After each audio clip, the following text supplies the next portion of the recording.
Thanks for watching. Don't forget to like, comment, share and subscribe to Mufti Tariq Masood, famous scholar. سب سے پہلے قرآن کی آیت ہے 29ویں پارے میں بھی ہے 28 اس میں قد افلح المؤمنون جو سورہ مومنون ہے اس میں بھی ہے کہ اللہ نے فرمایا زوجہ کے علاوہ کوئی بھی راستہ اختیار کرتا ہے فاولئک هم العادون. اور اس میں الفاظ دیکھو فمن ابتغى وراء ذلک. ذالک جو ہے نا یہ بلاغت ہے. ذالک اس میں اشارہ ہے, جب ہاتھ سے اشارہ کرتے ہیں نا اس وقت کہا جاتا ہے. گویا اللہ تعالیٰ آپ کو آپ کی زوجہ کی طرف اشارہ کر کے کہہ رہا ہے کہ یہ جو بیوی ہے نا, بیوی کے یہ والا آپشن, اس کے علاوہ آپ کے پاس کوئی دوسرا آپشن نہیں ہے. اشارہ کر دیا. اس میں اور بلاغت ہے کہ یہ اسی میں بند ہے, آپ کے پاس اپنی خواہش پوری کرنے کے باقی تمام دروازے بند. وراء ذلک اللہ نے فرمایا یہ جو راستہ میں بیان کر رہا ہوں یہ اشارہ کر دیا الا علی ازواجہم او ما ملکت ایمانہم. تو بہت زیادہ غلو ہے اس آیت میں, مبالغہ ہے یہ بتانے کے لیے کہ تمام راستے اس کے علاوہ بند ہیں. دوسرا قرآن میں سورہ نور کی جو آیتیں ہیں وَلْيَسْتَعْفِفِ الَّذِينَ لَا يَجِدُونَ نِكَاحًا, جو نکاح نہیں پاتے, موجود نہیں پاتے نکاح, انہیں چاہیے کہ پاک دامنی کے ساتھ رہیں. وہ یہاں بھی ہے. اور نکاح موجود نہ پانے کا مطلب کیا ہے کہ آپ کی مالی حیثیت ایسی ہے کہ اس کے حساب سے آپ کو کوئی رشتہ دینے کے لیے تیار نہیں ہے.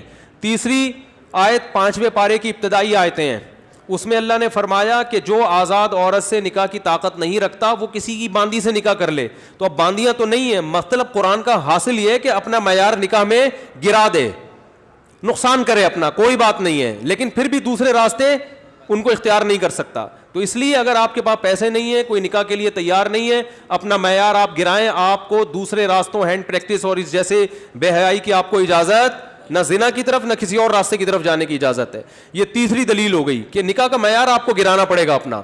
اور رہا یہ مسئلہ کہ یہ کیسے ہو سکتا ہے, میرا تو اسٹینڈرڈ ہے, تو بھائی دنیا کو مسافر خانہ سمجھو, تو اسٹینڈرڈ گیا تیل لینے, ٹھیک ہے نا, اچھے سے اچھے کی تلاش کریں لیکن برائی سے تو اچھا ہے نا. حضرت عبداللہ بن عباس رضی اللہ عنہ سے روایت ہے کہ ایک شخص آیا, اس نے کہا کہ میں ہاتھ سے اپنے آپ خواہش پوری کرتا ہوں, ایک روایت ہے. تو حضرت عبداللہ بن عباس نے نفرت سے منہ پھیر لیا اور فرمایا کہ تو باندھی رکھ لیتا یہ تیرے لیے زیادہ بہتر. تو یہ تیسری دلیل ہو گئی. چوتھی دلیل صحیح حدیث ہے حضرت عثمان بن مظعون رضی اللہ تعالی عنہ کی. وہ فرماتے ہیں ہم سفر میں ہوتے تھے, بیوی سے دوری ہم پہ بہت شاق گزرتی تھی, ظاہر زنا میں پڑنے کا خطرہ تھا. تو ہم نے نبی سے اجازت لی کہ ہم اپنے آپ کو خسی کر دیں, اپنی جو خواہش ہے وہ کیا کر دیں, ختم. کوئی ایسی دوا کھائیں, کچھ بھی کر لیں, آج کل آپریشن بھی ہوتا ہے. تو لو اجازنا لاختصینا, حدیث کے الفاظ ہیں, اتنی ٹینشن میں تھے ہم کہ اگر نبی ہمیں اجازت دیتے تو ہم اپنے آپ کو خسی کر لیتے, لیکن نبی نے اس کی پرمیشن نہیں دی. اب دیکھو صحابی رسول اتنی شدید ٹینشن میں بھی اس کا حل یہ نہیں تلاش کر رہے کہ ہاتھ سے اپنے آپ کو مطمئن کر لیں. اتنی شدید ٹینشن میں بھی اگر اس کی اسلام میں ذرہ برابر بھی گنجائش ہوتی تو ذرا سا تو اشارہ ملتا نا, صحابہ کر لیتے یا ان کو اشارہ دے دیا جاتا کہ بھائی اپنے آپ کو خسی کرنے کے پر آ گئے ہو, اپنی اللہ کی تخلیق کو تبدیل کر رہے ہو, تو اس سے بہتر ہے کہ تم اپنی تسکین کر لو اس طریقے سے. اس کی پرمیشن کا کہیں تذکرہ نہیں ملتا. اس کا مطلب ہے کہ اس نبی نے وہاں کیا فرمایا صحابی کو, نہانا عن التبتل, نبی نے فرمایا نکاح سے دور بھاگنے سے منع کیا. تو فرمایا نا نا نا نا نا تزوج الودود الولود, فرمایا یہ اللہ نے خواہش اس لیے رکھی ہے کہ تم نکاح کی طرف کیا ہو جاؤ, مجبور ہو جاؤ. یہ کتنے دلائل ہو گئے, بولو نا بھائی, 4 دلائل ہو گئے. اور بھی بہت کچھ ہے اس پہ بولنے کے لیے, میں مختصر بات سمیٹ رہا ہوں.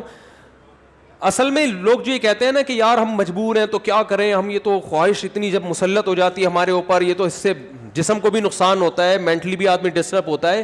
تو یاد رکھو یہ اللہ نے آپ پر اتنی زبردست خواہش اس لیے مسلط کی ہے تاکہ آپ نہ چاہتے ہوئے بھی شادی پر مجبور ہو جائیں, اور شادی میں فطرت آپ کے دلائل ماننے کے لیے تیار نہیں ہے.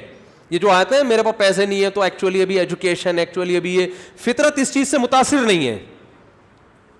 فطرت کہتی ہے آپ کے دلائل کیا ہیں, غلط ہیں. اگر یہ اللہ مسلط نہ کرتے نا مردوں پہ یہ شہوت, تو میرا خیال ہے کوئی 70 سال میں جا کے بھی لوگ شادی نہ کرتے. تو قدرت کا ایک نظام ہے, قدرت ایک سسٹم کے تحت لوگوں کو چلانا چاہتی ہے. اس کا فائدہ یہ ہوگا کہ آپ نہ چاہتے ہوئے کم خاندان کی لڑکیوں سے شادی پر مجبور ہوگے ان کو گھر ملے گا. اگر مجزنی کی اجازت دے دی جائے, مجھے تھوڑی لینگویج صاف استعمال کرنی پڑ رہی ہے, بہت معذرت, مجبوری ہے, اگر اس کی اجازت دے دی جائے تو لوگ نکاح میں کیا کریں گے؟ تاخیر. نقصان کس کا ہوگا؟ لڑکیوں کا. لڑکیاں بھی پھر ہینڈ پریکٹس کریں گی, جو کہ کر رہی ہیں, وہ بھی مجبور ہوں گی. تو اسلام نے آپ پر, اللہ نے آپ کے اوپر یہ شہوت اسی لیے مسلط کی ہے کہ یہ آپ کا یہ آپشنل نہیں رہے نکاح, بلکہ آپ کی باڈی کی ریکوائرمنٹ بن جائے کہ بھئی یہ تو کرنا ہی کرنا ہے. اور اس کا فائدہ کس کو ہوگا؟ عورت کو. بات آ رہی ہے سمجھ میں؟ اس کا گھر بسے گا. تو اگر اس کی اجازت دے دی جائے, بھئی ایجوکیشن کا ہے بھی تو, تعلیم ہے بھی تو, ایکچولی تو نتیجہ لڑکیوں کا کیا ہوگا؟ بیڑا غرق ہوگا, جو کہ ہو رہا ہے. آپ کہہ سکتے ہیں وہ بھی تعلیم حاصل کریں, ہم بھی حاصل کریں, تو بات یہ کتنی تعلیم حاصل کر لیں گی؟ اور اگر کر بھی لیں گی تو فطرت کا کوئی آلٹرنیٹ نہیں ہوتا, نیچر کا متبادل نہیں ہے. جو چیز آپ کی باڈی کی ریکوائرمنٹ ہے اس کو بہرحال پورا کرنا ہے. دیکھو اگر آپ کے پاس ایجوکیشن کی وجہ سے کھانے کا ٹائم نہیں ہے, آپ مصروف ہیں جس کی وجہ سے کھانے کا ٹائم نہیں ہے, تو کیا پیٹ آپ کو بھوک لگانا چھوڑ دے گا؟ ہے بھائی؟ یا کوئی ڈاکٹر یہ فتویٰ دے دے گا کہ چونکہ آپ کے پاس کھانے کا ٹائم نہیں ہے لہذا آپ اگر نہیں بھی کھائیں گے تو صحت کو نقصان نہیں ہوگا؟ کوئی بھی سمجھدار ڈاکٹر ہوگا وہ کہے گا بھائی آپ کے پاس ٹائم ہو یا نہ ہو آپ کے باپ کو بھی کھانا پڑے گا, کھانا پڑے گا آپ کو, ورنہ باڈی کا نقصان ہوگا. تو یاد رکھو, جس طرح روٹی ضروری ہے مرد کے لیے اسی طرح عورت, اور عورت کے لیے اسی طرح مرد ضروری, باڈی کی ریکوائرمنٹ ہے. تو اسلام چونکہ نیچر کے خلاف نہیں چلاتا آپ کو, اس لیے اسلام نے تمام راستے بند کر دیے خواہش پوری کرنے کے, کیونکہ وہ سارے ان میں سے کوئی بھی نیچرل نہیں ہے. صرف ایک ہی نیچرل ہے کہ مرد کا کانٹیکٹ عورت سے اور عورت کا مرد سے, اس کے علاوہ کوئی نیچرل نہیں ہے. ہاں ایک آخر میں بات ضرور کہوں گا, ڈاکٹر ذاکر نائک صاحب اللہ ان کی عمر میں برکت دے, انہوں نے یہ کہا ہے کہ زنا سے بچنے کے لیے اگر کوئی یہ عمل کرتا ہے تو شاید مستحب ہو. تو یہ بھی ایک اصول یاد رکھیں, بڑی برائی سے بچنے کے لیے اگر کوئی چھوٹی برائی کرتا ہے تو ہم یہ تو کہیں گے کہ یار چلو بڑی سے بچ گیا, لیکن اس چھوٹی کو بھی برائی ہی کہا جائے گا. کوئی اگر ہیروئن کا عادی ہے, ہم اسے ہیروئن چھڑوانے کے لیے چرس پہ لے آتے ہیں کہ یار چلو اس سے تو بچے گا نا, اب ایک دم تو نہیں چھوڑ سکتا, تو یہ اس عمل کی یوں تو تعریف کی جائے گی کہ یار چلو اس برائی سے بچ گیا, لیکن اس کی بیس پہ چرس کو آپ یہ کہہ دیں شروع کر دیں کہ چرس جائز ہے یا وہ بھی کوئی افضل چیز ہے, اس کی پھر بھی اجازت نہیں ہوگی. تو اصل راستہ یہی ہے کہ کسی کو زنا کا خطرہ ہے بھاگے وہاں سے بس, اور وہ کس کی طرف لپکے؟ نکاح کی طرف لپکے, معیار اپنا گرائے, اور پھر بھی نکاح نہیں ہوتا تو روزے رکھے کثرت سے تاکہ جسمانی قوت ٹوٹے. اور آخری بات یہ کہ یہ جو عمل ہے ہینڈ پریکٹس کا, یہ زنا سے انسان کو بچاتا بھی نہیں ہے. یہ بھی 100% غلط ہے کہ اس کے کرنے سے آدمی زنا سے بچ جاتا ہے, کیونکہ اس میں آدمی کی ڈیزائر پوری طرح پوری نہیں ہوتی, اس کی ٹھڑک بڑھتی ہے, کم نہیں ہوتی.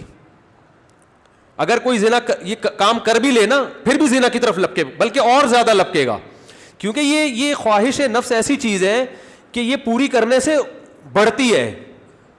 آپ کے جو دل کی خواہش ہے نا, نفس کی خواہش, یہ پورا کرنے سے کم نہیں ہوتی بلکہ بڑھتی ہے. جو اپنے آپ کو روکتے ہیں تو ان میں تو کنٹرول میں رہتی ہے, جو نہیں روکتے ان کی کنٹرول سے باہر ہوتی ہے. یہ تو یہ حل بھی نہیں ہے, یعنی میڈیکلی بھی یہ حل نہیں ہے زنا سے بچنے کا کہ یہ کام کرو. جو جتنے بڑے بڑے زانی ہیں پہلے انہوں نے یہ کام کیا ہے, اس کے بعد جا کے زنا کی طرف گئے ہیں, اور جنہوں نے اپنے آپ کو اس عمل سے بچا لیا وہ زنا سے بھی بچے رہتے ہیں.